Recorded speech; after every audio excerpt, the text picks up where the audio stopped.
All right, on today's show, I welcome on a very special guest and someone who's been a good friend of mine for the past couple of years.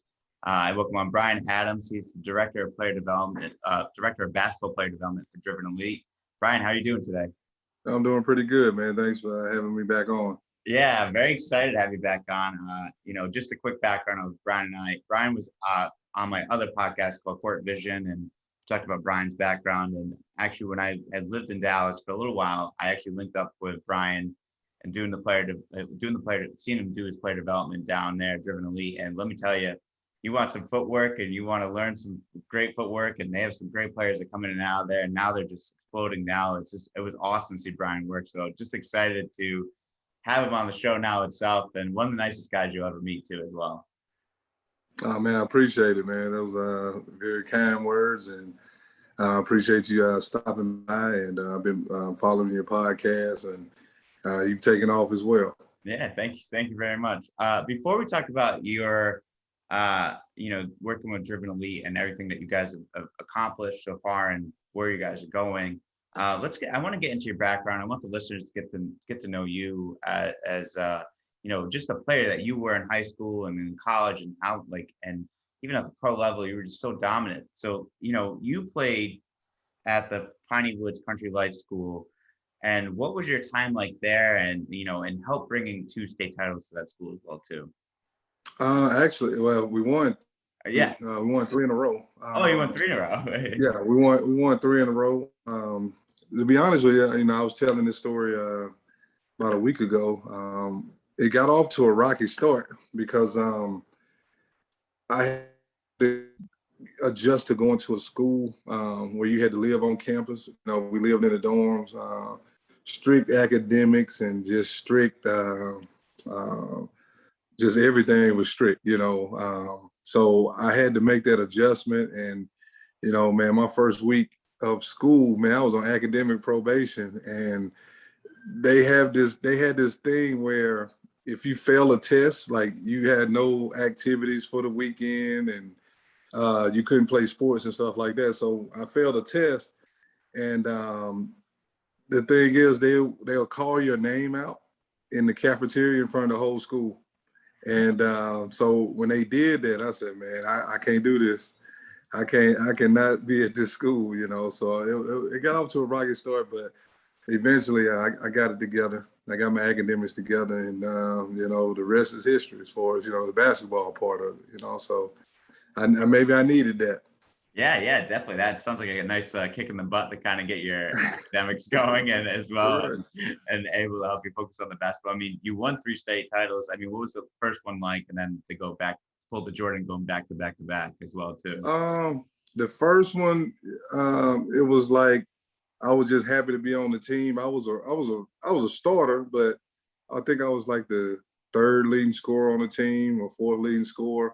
So I was just trying to fit in and find my way on the team, So that was great, winning that first one, and then we won the second one. It was the first 2A team to finish number 1 in the state when it was only 1 poll. So my attitude my junior year was, we had a lot of seniors on the team. So I was like, hey, y'all seniors and y'all supposed to be the leaders, but if y'all start tripping, I'm gonna take over this game. So, and my senior year we won again. It was pretty much my time. So I was the leader, and on and try to be the leader on and off the court. Doing things by example and stuff like that. So I was just cruising by the time I became a senior. That's amazing. And then you also cracked. You were in the ranked top 25 in the nation of high school players. I mean, in that same class of Kobe Bryant, I believe, was it Kevin Garnett, Tim Thomas as well too, like guys like that, or was Steven Jackson as well in that too? Yeah, KG was the year before, but it was Kobe, Jermaine O'Neal, Tim Thomas, Lester Earl, Steven Jackson, Mike Bibby, Shaheen Holloway, Tim Thomas. So yeah, it was a great class. That was a really great class. And, I was a small school kid, and from a smaller state, you know what I'm saying? I think if I would have played in like New York or Chicago or LA, I would have been much higher. You know, I still feel like I should have been a little bit higher anyway. But you know how that stuff go. Yeah, yeah, definitely. Well, I mean, Yeah, it's amazing. That's an amazing class to be in the name with. Weren't you? You were number 18, I believe, right? When it finished. yeah. In the Lindy's magazine, number 18 in the country. So that's pretty amazing, especially where I'm from. You know, so that's a huge honor. Yeah, yeah, definitely. Yeah, it's a great honor, and then to be in a class like that, and the Right. listeners as well. Brian grew up in Mississippi, played basketball in Mississippi as well too. So a lot of great basketball players come out of the SIP. That's right, right? Oh yeah, it's been countless top players that come out of the state of Mississippi, and man, you know, we don't get a lot of credit, you know, and I think players from Mississippi, you know, we have this huge chip on our shoulder because, you know, we always got to go out and prove ourselves, you know, because we're not from the big cities and stuff like that. So, you know, everywhere we go, we got to make a name for ourselves. So what is it about the Mississippi? What is it about Mississippi that creates and produces great players? Like I know you said there's a chip on your shoulder, but is there anything else that you think of why, or is it what is it down there that's so different compared to like the bigger areas like you mentioned, New York, Chicago, and LA? Um, I think guys, you have to prove yourself, and I think you just have to work harder than everybody else, you know, just to get the exposure. Um, you know, we're very underrated, but I do know, you know, players from Mississippi, we're tough, very athletic. Some of the best shooters that have come out of the state of Mississippi. So, you know, like I said, it's just about being in the right place at the right time. But you know, we do carry that chip though. We carry a huge chip on our shoulders, and I we love play like it too. Yeah, I love it. I love it. Yeah, That's like yeah, amazing. Yeah. Are yeah. you still doing the YouTube series Legends of the SIP, or are you still? Well, we paused on it a little bit because of COVID, you know, so we really haven't been able to get things, you know, brewing with that, but we're gonna crank it back up for sure. I love it. I love Yeah, the first year. I mean, what I watched, it just reminded me of NBA Open Court. It's yeah, yeah, hearing some stories with some guys. I thought that was just awesome to watch that. yeah, yeah. I appreciate that, Yeah, man. of course, of course. And you ended up playing at Alcorn State. I mean, what was the decision to go to Alcorn? And I mean, you had other big schools recruit you. What was the decision to go to an HBCU as well? Um, well, when I did it, at that time it was different, you know. Yeah. At that time, I believe I was the first top recruit to do it, and it was all about my relationship with the head coach, you know. And I tell people all the time, they always talk about it's the school this, school that. But man, you at school, you go into that school because of the relationship you built with the head coach. And the coach from Alcorn that recruited me, he never thought that he couldn't get me, you know. So when I made my final five was Alcorn, Florida, Tennessee, Ole Miss, and Clemson. And I chose to go to Alcorn State, you know, over those schools. Didn't have any character or academic problems. I just made the decision to do that. And it was a lot of backlash from it, you know, top recruit in the country making a decision like that. You know, it just wasn't a popular thing to do at the time. And I thought everybody was going to accept it and embrace it. But obviously, you know, a lot of people wasn't with it. And I feel like that's the reason why I didn't play in the McDonald's game, you know, because of that decision. And, you know, I made that decision early, you know, and it was like when I did it, you can feel like, man, who does this guy think he is? You know, he's turning down blue bloods per se to, you know, go to a small HBCU. So, you know, yeah, it was some backlash from it. Yeah, it's unfortunate. I mean, it's unfortunate you got the backlash. Do you think now, because like, you know, Thon Maker's brother, I believe, who Maker made the commitment to Howard. Do you think if you did that in this day and age, like how much publicity do you think you'd get now, like with all the social media and everything? I think it'll probably have been a little bit more hype, Yeah. you know, with me making it that decision because I've seen him play. Yeah. I think he's talented. I just think I had more flair, to the game. I think I maybe did more things, but hopefully he gets a chance to, fulfill his dream of being an NBA player. So a lot of people rooting for him. So hopefully we get a chance to see more kids, make decisions like that. But you got to do what's best for you. Yeah. Not what's best for your parents, not what's best for your grandparents or your cousins or your girlfriend, none of that stuff, man. You gotta do what you feel is best. Yeah, that's great. And I think a lot of kids need to understand too. I think with the recruiting process, it's all about feeling what makes you feel comfortable and who you work with and coach and everything like that. And you also got inducted to the Alcorn State Hall of Fame as well too. What was that feeling like?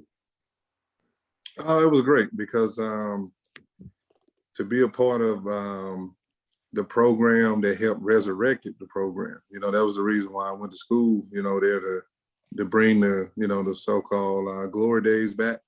A lot of people don't know that Alcorn State was the first HBCU to win the NCAA tournament game, so in the early 80s, man, they was taking schools to the end. I think in 83, Georgetown beat them by like 3 points in the NCAA tournament with Patrick Ewing, and then Kansas beat them by 1 point. The next year, Houston with the Phi Slamma Jamma maybe beat them by 5 points. So they were right there, with some legendary schools and coaches. So the talent is there. People, when it comes to stuff like that, people just have to do their research. Yeah. They just look at, Alcorn. They probably never had great basketball history, but it's not true. And I think it was 2005. Alcorn State was rated as one of the top 100 college basketball programs of all time. I think it was number 81. Wow. So so that's why I don't pay attention to a lot of some of the things that people tweet out and say and stuff like that, because I know basketball history. Yeah, definitely. So my decision to go there it wasn't a bad No. It wasn't a bad decision. People look at things, they just go off what they see on TV and stuff like that. So, so I get it. Yeah. I think if you're a real basketball fan, history and everything like that, it's not a bad decision at all. But I think people look at like, oh, why did you turn down like other top schools? But you honestly did what was the best for you, and obviously it worked out for you down the line and what you're doing now in life and stuff like that. Everything happens for a reason, and you made the best decision for yourself. I think that was right. And are you still doing the documentary, right? Too? Are you? Yes, and like I say, we had to pause on that, with COVID, So yeah, man, everything is already. I got it already written out and stuff like that. Got to get just a few more games and footage and stuff. So I think it'll be a good thing to talk about. Yeah, I'm excited for that too. I honestly, it's great that you're so. You're just not like you're an entrepreneur. Like you do the Legends of the Sip. You're doing your own documentary. You're doing Driven Elite. Like you're a busy man. I don't know. Yeah. real busy, man. Real busy family man. So I love it. I love it. I'm Yeah. excited for the documentary too. And people, listeners, if you haven't seen, like, look up Brian Adams highlights, because this man could slam it. He was an athletic freak. Like, he could dunk, he could shoot the ball, he could still shoot the ball. I watch him work out with people who shoots the ball so well. He's dominated us kids this training. Oh yeah. Hey, my wife said I need to sit down somewhere. I love it. Yeah. But and then what was your time playing in the pros too? Because you played overseas, you played in Europe and everything. What was your time playing overseas as well? That was quite an adjustment too. Just my first year over there, it was kind of difficult because my dad was passing away, and I had never been that far away from home. I was the only child, just me, him, and my mom. And, I just had to make another adjustment and getting used to the playing style over there and being the only American on the team. I didn't speak the language, so I was gone for 8 months. And, man, it was just, it was a little rough. Yeah. My first year over there. But I played in Germany, Norway, and Portugal, and I had a great time, because when you're growing up as a kid, you only think NBA, but there's so many other places in the world that you can play and make a living and stuff like that. So just a kid growing up from where I'm from and being able to experience playing in another country. I mean, that's a lot of kids don't get a chance to do that. And I was at peace with my basketball career. I know both of my parents are deceased, but my mom told me before I went overseas, she said, "Look, son, if you don't never play another game ever in your life, you've done more than the average, kid growing up in America." So yeah. So I mean, but man, it was, like I said, it was a great time. That's awesome. That's a great experience. Did you have a favorite place that you enjoyed playing the most overseas? Like, Portugal was great.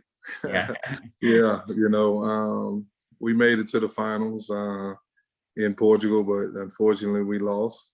And that's that's one of my losses in the finals. I was able to win 4 championships between high school, college. So couldn't win that one, man. yeah, Can't win them all like Mike. yeah, exactly. Hey, it was a good experience. At least you guys made it to the finals. It's couldn't get the last victory in the finals, but hey, at least you got the good experience. Oh yeah. But also too, speaking of Mike, I forgot to ask this. What was your time playing? You played in Michael Jordan's camp. What was that like? Oh, it was a great experience. Just getting that invite. 2 years. I went up there going into my sophomore. No, going into my junior and my senior year when they beat Utah twice, and just being around them for like 8 days. Both times they gave us shoes, gave us $200 for working in camp. Wow. And got an autograph. And the thing was, they invited college players up, so we would play with him at night, referee kids games during the day. So like I say, man, where I'm from, that's I've done everything I can possibly do with a basketball. That's amazing. And you said, I remember we talked about this last time, but like you actually had a guard Jordan. What was that guarding him like? So the first time I had to guard him, then the next year I was on his team. So the first time we about to play the counselor game, and we about to jump ball, and everybody looking around like, man, who got him? And then I was like, man, I got him. Yeah. And man, the first time he came down, it's actually out there on YouTube. The first time he came down the court, man, it was just a special moment. It was just me and him. And I made him get rid of it. I made him pass the ball. So, he scored on me once. I had a chance to see what that fadeaway was like. I had a chance to see how strong he was and stuff like that. I tell people all the time, when you look at him, because at that time I was 225 pounds, and I'm sure he's probably about 215 or whatever. And when you look at him, he don't look that strong. And so somebody shot the ball, and I tried to box him out. And man, that elbow to the ribs, man, I'll never forget it. That's probably the first player I ever played against that hit me in a game, and I just had to turn around and was like, man, that's different. That was whatever that was different. Oh my God. Yeah, that's must have been a strong elbow. What was it like on his team? Yeah. So the next year we was on the same team, and it was me, him, and I think Dean Oliver from Iowa, I think he played in the NBA. He was a very good basketball player. Let's see who else. We was playing against Warren Dixon. Warren Dixon's from Maryland. Yeah.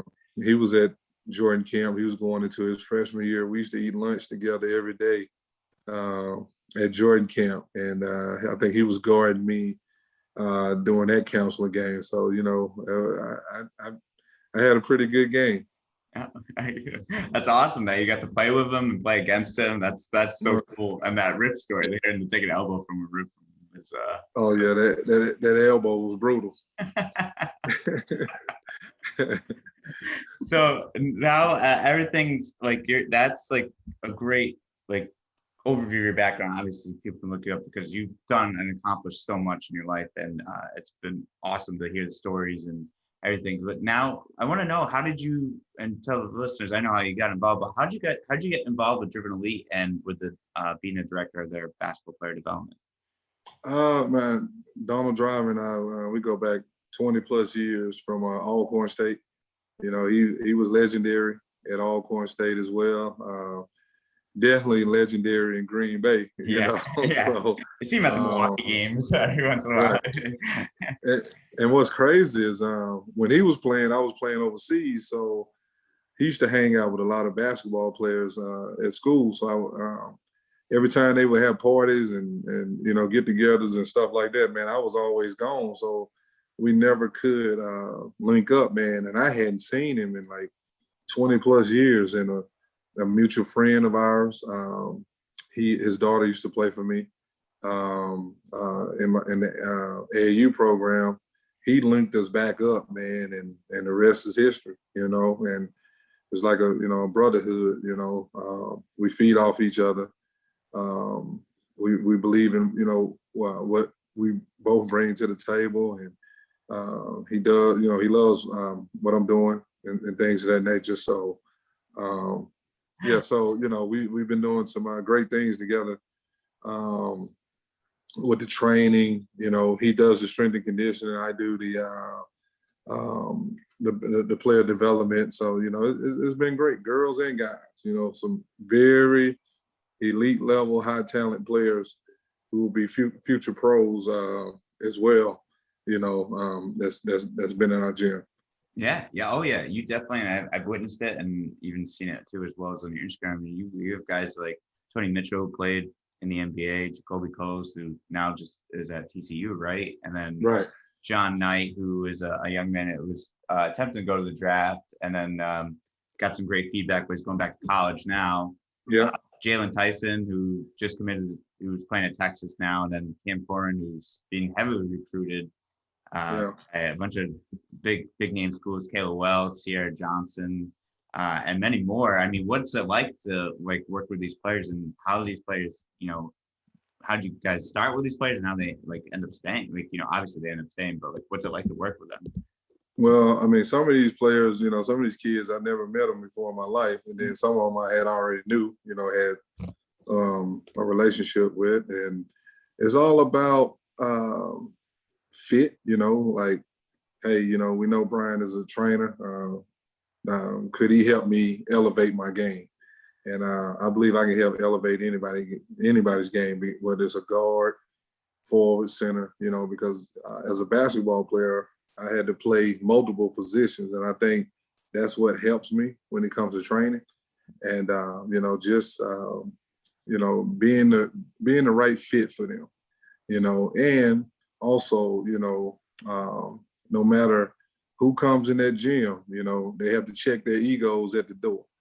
You know what I'm saying? Because, you know, we're here to help each individual get better, you know, and get you ready for your season and have success. And then, you know, hopefully, you know, you come back the next year, you know. So one thing that I talked about with, you know, some other pro level trainers who's been around the NBA, you know, they just said, hey, you know, sometimes, you know, with players, you gotta check their egos and stuff at the door, you know, because some come in, they just want to get a lot of reps up. They don't want to, you know, be coached and things of that nature. But I don't think we have any players like that walk in our gym, because you know, like I said, we just here to get better, you know. And I'm gonna push, you know, I'm gonna push buttons, and I'm definitely you will be comfortable with, you know, the things that you're already really good at, and then we're going to push buttons and make you uncomfortable with things that you're not good at, that you have to work on. Yeah. Yeah, I witnessed it firsthand. Honestly, like some of the best work I've seen, and it's just the stuff that you do. Especially one of the biggest things I noticed that some of the things that you do is the footwork. And I know you always bring it up, but like, how did you specialize in footwork? Did you watch a lot of film? I know you do it yourself too, but like, where does that come from? Because the footwork from the stuff that I've seen is just top level, like Jordan stuff, Kobe stuff, like the movement of how you get players to move and get their foot in the right position and how to make the correct moves. Like, how did you like focus on that, or where did that come from? And just studying Jordan, Yeah, and my thing is, for the most part, the majority of the world say he's the GOAT. So I I believe in GOAT training. If the GOAT did it, then I got to do it. yeah, So people laugh when I say this, and I say it all the time. I said Michael Jordan didn't do it. I don't teach. So it is what it is. But if you look at the all-time greats, all of them have had great footwork. That's the foundation. The footwork. I know if I'm an elite defender, I would rather you have great ball handling than great footwork. If you got great footwork, I'm in trouble. I may be in a little trouble. But if you just a dribbler or a ball handler or whatever with nothing else, then hey, I'm gonna have a good night guarding you. yeah. Yeah. It's. I think footwork is one of the most important things that people don't really see and specialize in. To actually witness it firsthand and how you do it, and it's phenomenal work. I mean, the work you do is phenomenal. I mean, you got people tired and working hard in there, and you do a great job with them. So, I mean, people Yeah. are sweat in that place, but if you Right. do an amazing job. And also, like, I want to know too is it's for the listeners. You linked up with Mahmoud Abdul Rauf, who is who's an NBA trainer and like who plays in the Big Three. I mean, how did you guys link up, and how does that help elevate Driven Elite as well too? Man, throughout the years, I built a relationship with his best friend. His name is Shahid Ali, and this is gonna blow a lot of people's minds. This is how people, I guess, when you respect each other, you know what I'm saying.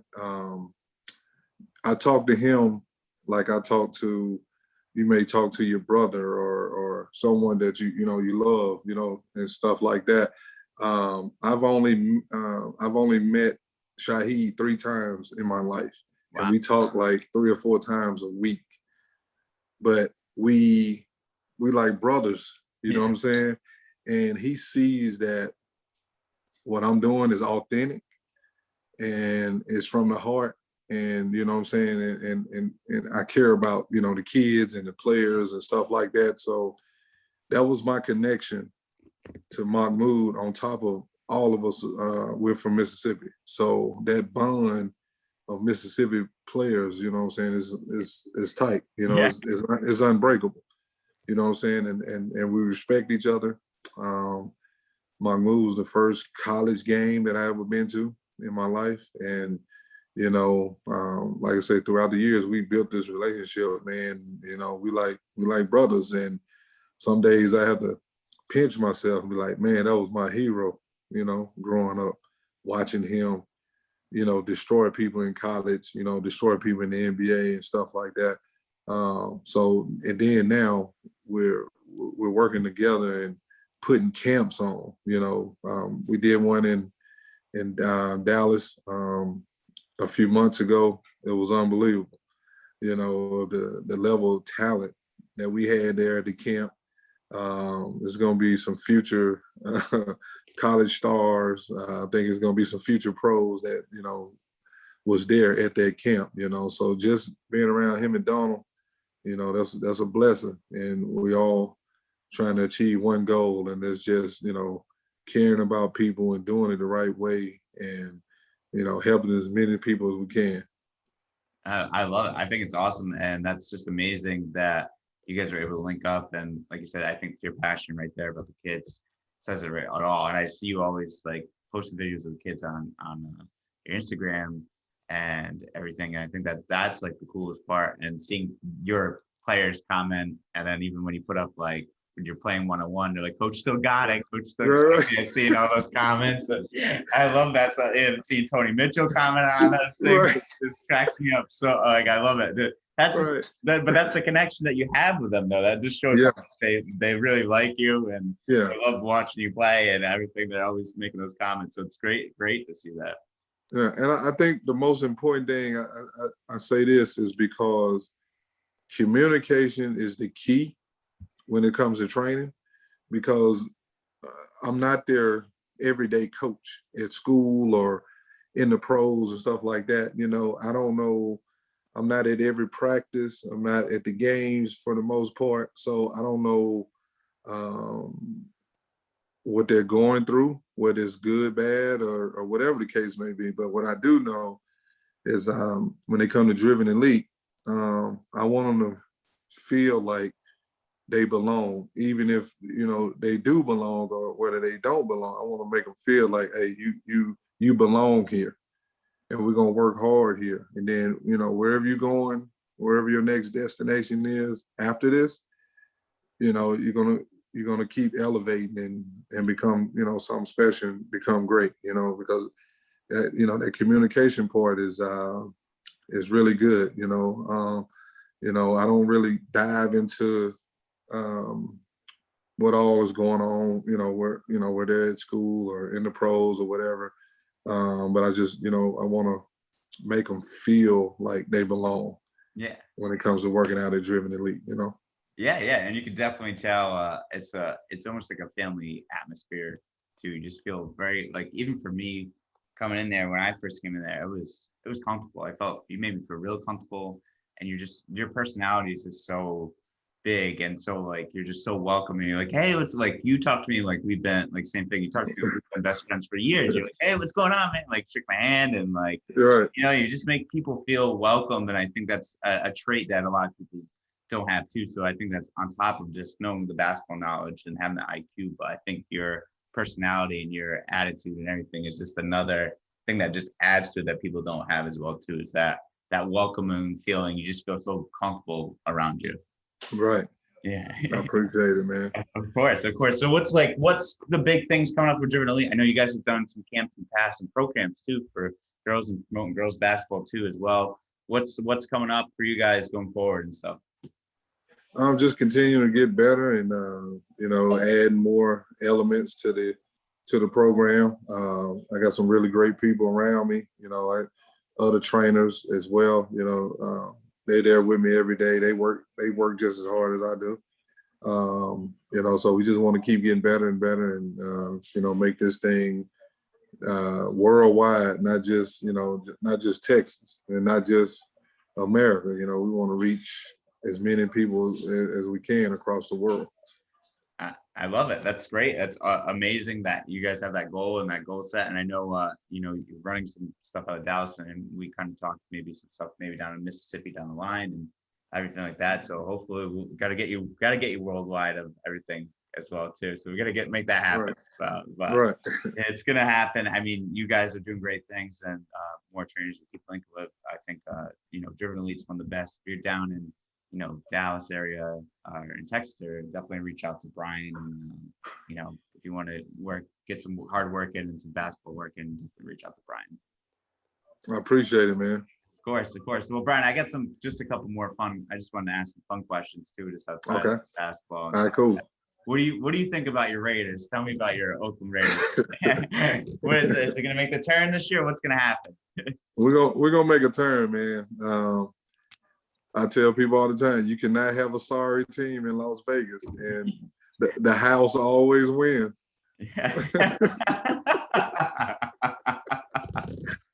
You're not wrong about that. That's a great saying. You're definitely not wrong about that. So. The house always wins in Las Vegas. So we were just playing with everybody, just trying to figure everything out. But yeah, do not bet against Las Vegas. I love it. And then what about now? What do you think about the NBA Finals? I see some tweets that you've sent out. What do you think of the Bucks and Suns finals so far? Milwaukee has turned it around. They made it a series. They're up 3-2 now. it's not a series until someone steal one on the road. So, and they did what they had to do. Now can Phoenix steal one on the road? It's going to be difficult if Drew Holiday and Giannis and Middleton is going. It's going to be hard to get out of Milwaukee with a win. So Phoenix they have their hands full on Tuesday night. So it's been great. I mean, it's two teams that we wouldn't expect to be there, especially Phoenix.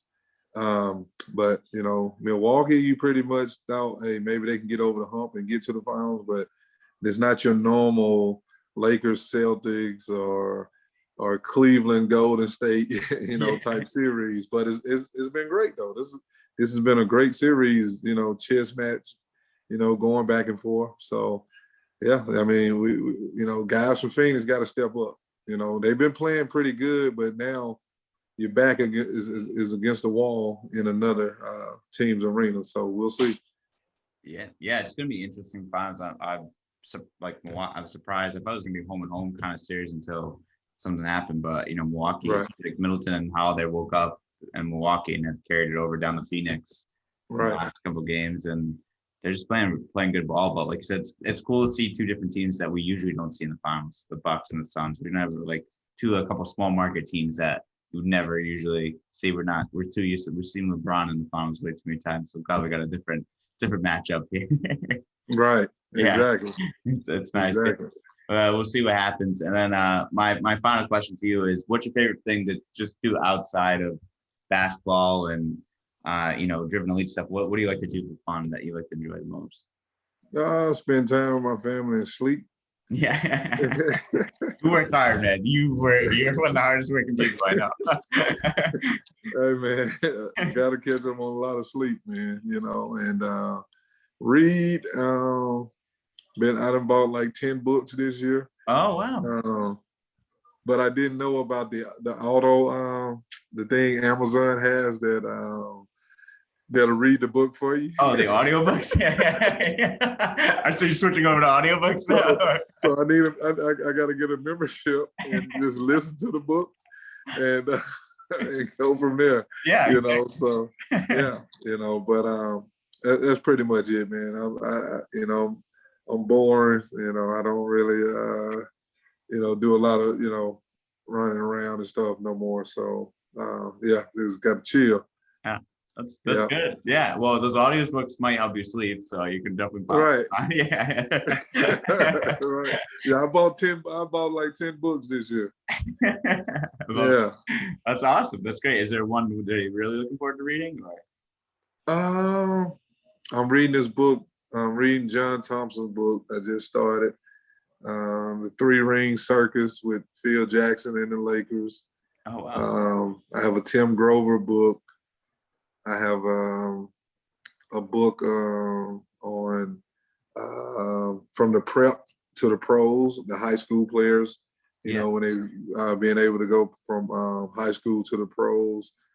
I have another NBA book about tanking, how a lot of teams tank, and trying to get the number one pick. I have a Pete Newell, big man basketball book. Pete Newell was a legendary coach. Yeah, I had his son on the podcast. Oh, really? Yeah. Wow. Yeah, that was a great conversation. Really fun to talk with him. Yeah. Hey man, I need to link up with him, see if we can bring these footwork camps back. Yeah, I'll send you his number. I have his number and everything. I'll send it over to you. Yeah, see if we can link up, man, and bring the big man back, man. The big man shoots too many threes right now. Yeah, I know. There are no more Shaqs. You don't see any players. Oh no. Yeah. Or Chamberlain. Yeah, I'll link you guys up. I'll give you his information. Yeah, appreciate it. Yeah, of course. That's awesome that you're reading. I need to read. I'm not doing very well in that aspect of my life. Yeah. But Brian, this has been a lot of fun. Do you have any questions or comments or anything that you want to speak upon before we sign off? If you're out there listening, you have a chance to follow Driven Elite. You can go on Instagram and follow Driven Elite Basketball Academy. You know, you get a chance to see some of the things that we do. And, you know, we're starting to get players from different states to come down and train. So, you know, so that's what, you know, we're here to help as many people as we can and in an elite way, you know. So so definitely give us a shot, give us a shout, and we'll definitely be in touch. Yeah, that's awesome. Well, Brian, thank you so much for being on the show. Always love talking to you. It's always a great Oh, yeah. time. And you can definitely catch me down in Dallas sometime. I'll definitely be there to watch come to a couple workouts and stuff like that. Man, I appreciate you, man, and we'll definitely I'll come back on again. All right. I appreciate it. Yeah, anytime. You're always welcome. We might have to do some football talk down the line too as well. That's good. All right. Okay. All right. All right, man. So All right, thank you. All right. Bye.